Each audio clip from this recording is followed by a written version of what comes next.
We make the blessing, now it's time to say the moti. Making a moti. Ayo, ayo. Making a moti. Making a moti. Etan G, we're going to talk to, probably a direct descendant of Kenny G, but you know. Yeah. Do people ask you, Etan, what G stands for? Sure. Sure. Do you tell them, or is it? No, it's a mystery. Usually, yeah. Because I think Kenny is Kenny Gorelick. That is correct. But Etan G is not Gorelick. No. Okay. But then there's enough, you know. I let the kids, they go on the internet. You can do searches and find out. It's easy to find out. I just don't have to offer the information. You know what's so invigorating? We heard just a few seconds of your Motzi song, which is one out of, I'm sure, dozens of songs that you do. But it's great to see young Jews connecting with young Jews. And I guess you have to do it in a way that they understand and appreciate it. I agree 100%. What got you into rap? Why not into classical guitar? Because I can't play an instrument. Really? But more to the point, the reason why I can't play an instrument is because growing up, I just didn't have the zitzfleisch to sit down and practice any of this stuff, whereas rapping was always just natural. It's good for people with spilkas. It was exactly. So spilkas, rappers are more spilkasy. That's for sure. Yeah. Where did you grow up? Baltimore, Maryland. Why? Yeah, Why there? That was the best. It's like Avalon. Nothing like bring it back to the movie Avalon. Baltimore's the best. Really? What makes it so good? At the time, growing up there, it was just a great environment to grow up. Besides the nature, it was suburbia, but it was close enough to cities that you were able to get the city feels of everything. In suburbia, it was great because the friends you grew up with, everybody knew each other, although it's a big city, so there's always more people to know. The Jewish community was very tight. My peers were all good people. I was the bad boy, as compared to them.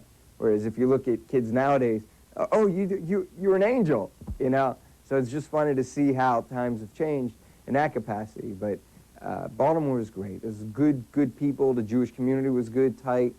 And within that context, you know, I had the experience of getting to know and being with all different kinds of Jews. It wasn't just Orthodox.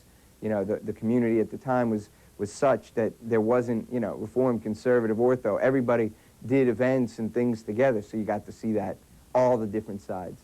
Do you think growing up in Baltimore as opposed to growing up in Los Angeles gave you this kind of insight into rap?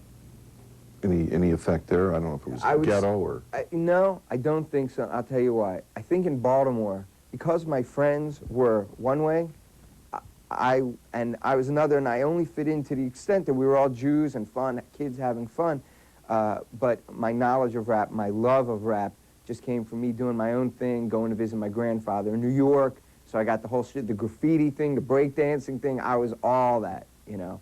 And this is even before rap went mainstream with Run DMC. I mean, I remember being in private school, and there was a kid on the bus, long-haired redneck, and he used to come on the bus, he'd be like, you know, membrane, migraine, cancer, membrane, sometimes I say I swear to hijack a plane. That's all he ever said. But the rhythm of it and the wording, the phrasing was so cool to me. And once I learned where it came from, it's like, whoa. And then you start getting into it like that. It was, to me, it was the best. And rap was something that I could do. And within my youth group in Baltimore, I was the kid in the front lobby of the synagogue with a boom box. You know, I'd put it down, I'd start breakdancing on the floor. And no one else is doing. These are white Ashkenazi kids. They don't know from this stuff. They just, you know, a little bit on MTV, they saw it. I'm the kid rolling the head spins and back spins. Girls were loving it, and the band that was playing was what was to become Schlock Rock, and they'd call me up on stage to rock the mic back then, and it was just fun, and it just kind of, I never thought in a million years I'd make a career out of it. Where did Schlock Rock come from? Schlock Rock, Lenny Solomon, the king of Schlock, lives now in Israel. He originally was from Kew Gardens in New York. You get to dress sort of like what you're dressed like now on stage, too. It's kind of comfortable, you know. No, I just dress comfortable. What does it say on your kippah, on your yarmulke? What color is it? It matches a little bit. Is it yellow? Pretty close. G's it's like in the house. Or as they say in the old country, in the Yiddish language, G's in the house. You do it? It's almost the same. Almost. What would you like to do next? In life? Yeah, with your career. I think the whole point of me doing what I do is the crossover effect. I mean, it's got to be done. I think there's such a stereotype that Orthodox Jews can't do X, Y, and Z, or Orthodox Jews aren't cool, and you get that a lot. And I just know from my travels, people saying, you know, and I just think that if no one else is stepping up to the plate to represent Orthodox Jews in a positive light, well, Etan G is going to do it. I don't like sitting back and waiting for things to happen. You get up to the plate and you make things happen. You want to join me? Come along for the ride. It's going to be fun. If not, I'm going to do it on my own. And it's being done. Etan G, thanks for being with us. I think I know what your last name is. You shortened it down to G. Was goodness sakes. Right. Etan, goodness sakes. It's Goldman. Oh, well, thank you. I just released that on national television. It's really going well. By the way, our program is seen in Baltimore. Is that right? Yes. There you go. Also Milwaukee. Represent. Where's Milwaukee? Oh, we shouldn't say that. Right. Etan G, thank you. You. Thank you for being with us. Shalom to you, each and every one of you. We'll be back next Sunday, same time, same station across America. More of Etan G as we say shalom.